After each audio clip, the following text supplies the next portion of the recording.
शिक्षक क्लासेस में आपका बहुत बहुत स्वागत है। फटाफट से लाइक, शेयर और सब्सक्राइब कर दीजिए क्योंकि आज का ये सेशन आपके लिए एक गेम चेंजर होने वाला है।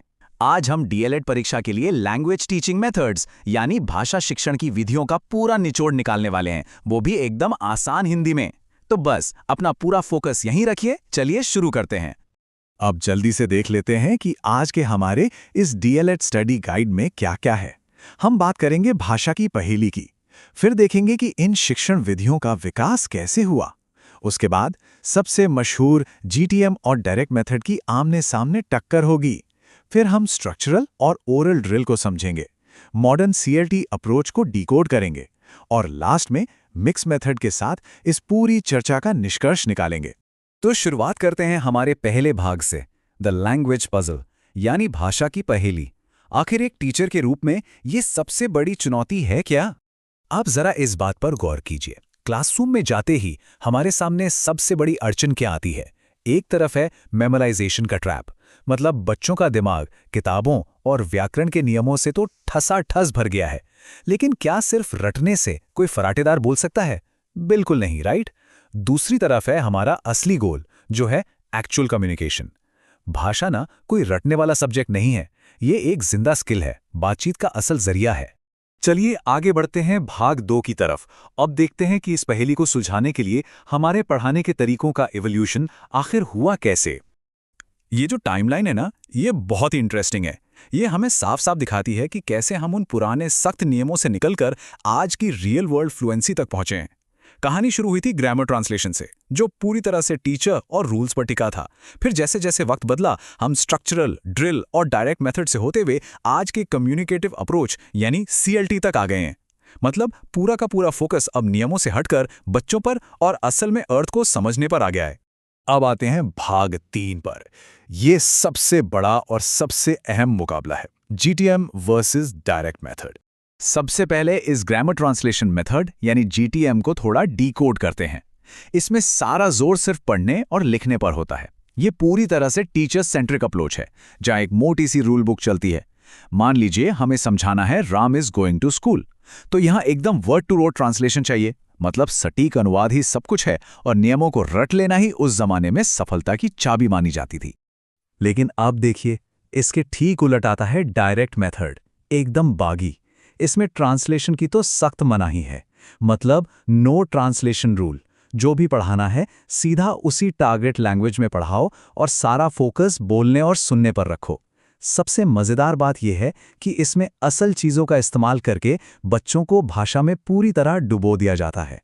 जैसे किताब हाथ में लेकर सीधा बोलेंगे दिस इज़ अ बुक, बिना उसका कोई भी हिंदी अनुवाद किए। इन दोनों का जो ये मुख्य कंपैरिजन है ना, इसे एकदम ध्यान से समझिए क्योंकि ये एग्जाम के लिए सुपर इंपॉर्टेंट है। आप देखिए कि कैसे पूरा का पूरा सेंटर ऑफ ग्रेविटी शिफ्ट हो रहा है। जीटीएम में जहां सब कुछ टीचर सेंट्रिक था, वो डायरेक्ट मेथड में इमर्शन सेंट्रिक हो गया। जीटीएम पढ़ने लिखने और ट्रांसलेशन में उलझा है, जबकि डायरेक्ट मेथड सिर्फ सुनने, बोलने और बिना अनुवाद किए बात करने पर जोर देता है। एक तरफ नियमों का रट्टा है तो दूसरी तरफ रियल लाइफ ऑब्जेक्ट्स का जादू। मूविंग ऑन टू सेक्शन 4, संरचनात्मक और मौखिक अभ्यास।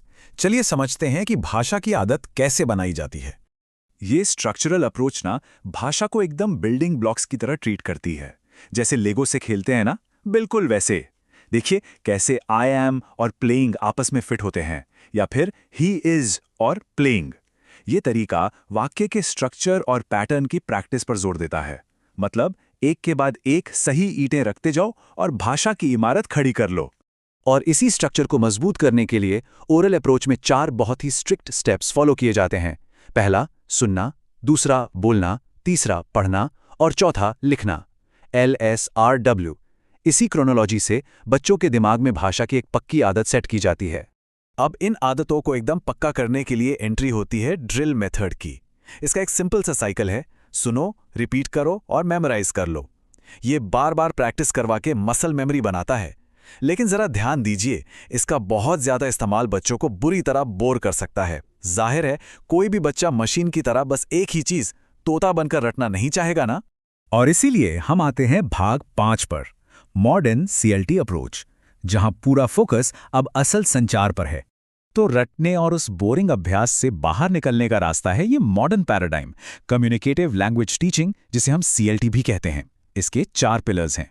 यहाँ सारा का सारा खेल कम्युनिकेशन का है। ये इंटरैक्टिव है, पूरी तरह से स्टूडेंट सेंट्रिक है, और सबसे बड़ी बात, ये क्लासरूम से बाहर निकलकर रियल लाइफ सिचुएशन में भाषा का इस्तेमाल करना सिखाता है। मतलब अब लैंग्वेज सिर्फ क्लासरूम की 4 दीवारों में कैद नहीं है। क्लासरूम का ये इकोसिस्टम देखिए, कितना इंटरेस्टिंग है ना। यहाँ इन्फॉर्मेशन गैप को एक ब्रिज की तरह दिखाया गया है। इसका सिंपल सा मतलब ये है कि एक स्टूडेंट के पास कोई जानकारी है जो दूसरे के पास नहीं है, और उन्हें आपस में बात करके उस गैप को भरना है। इसके लिए क्लास में रोल प्ले, इंटरव्यू, गेम्स और ग्रुप वर्क जैसी एकदम बढ़िया और एंगेजिंग एक्टिविटीज कराई जाती हैं। CLT में ना क्लास का पूरा माहौल ही बदल जाता है। इस नए डायनामिक्स में टीचर अब बोलते कम हैं और सुनते ज्यादा हैं। टीचर बस एक गाइड या फैसिलिटेटर का काम करता है, और दूसरी तरफ स्टूडेंट अब एक एक्टिव कोलैबोरेटर बन जाता है, जो खुद से और अपने दोस्तों के साथ मिलकर टीम वर्क के जरिए सीखता है। लेकिन देखिए, हर सिक्के के 2 पहलू होते हैं। CLT के भी अपने ट्रेड ऑफ्स हैं। एक तरफ तो ये बहुत शानदार है क्योंकि ये फ्लुएंसी लाता है, कॉन्फिडेंस बढ़ाता है और भाषा का प्रैक्टिकल यूज सिखाता है। लेकिन अगर हम एकदम न्यूट्रल होकर देखें तो इसमें वक्त बहुत ज़्यादा लगता है, और ज़रूरी नहीं कि ये हर तरह के स्टूडेंट पर एक जैसा ही असरदार हो। चलिए, अब हम अपने आखिरी पड़ाव भाग 6 पर पहुंच चुके हैं, मिक्स मेथड और हमारा फाइनल कंक्लूजन। ये जो मेथड मिक्सर का कंसेप्ट है ना, इसे जरा ध्यान से समझिए। आज की पूरी चर्चा का निचोड़ यही है कि कोई भी एक मेथड अपने आप में एकदम परफेक्ट नहीं होता। एक कंप्लीट टीचर वो है जो इन सब का एक बेहतरीन मिक्स तैयार करता है। GTM से वो एक्यूरेसी लेता है, डायरेक्ट मेथड से सही प्रोनाउंसिएशन, स्ट्रक्चरल अप्रोच से सही सेंटेंस बनाना, और CLT से वो फ्लुएंसी लाता है। इन सब को जब आप सही से मिला देते हैं ना, तभी एक क्लासरूम में असली मैजिक होता है। तो सेशन को खत्म करने से पहले ये रही आपकी एजुकेटर्स चेकलिस्ट। ये आपकी एग्जाम की तैयारी को एकदम सॉलिड कर देगी। इसमें कुछ क्विक रिकैप सवाल हैं, जैसे डायरेक्ट मेथड क्या है, GTM का मेन फोकस कहाँ होता है, या फिर CLT इतनी ज़रूरी क्यों है। इन पर गहराई से सोचिए। और आपके लिए मेरा एक सवाल है, क्या आप इन सभी मेथड्स को मिलाकर अपनी खुद की कोई ऐसी यूनिक टीचिंग स्टाइल डेवलप कर सकते हैं जो हर एक स्टूडेंट के काम आए? इसी सवाल के साथ हम आज का ये सेशन यहीं खत्म करते हैं।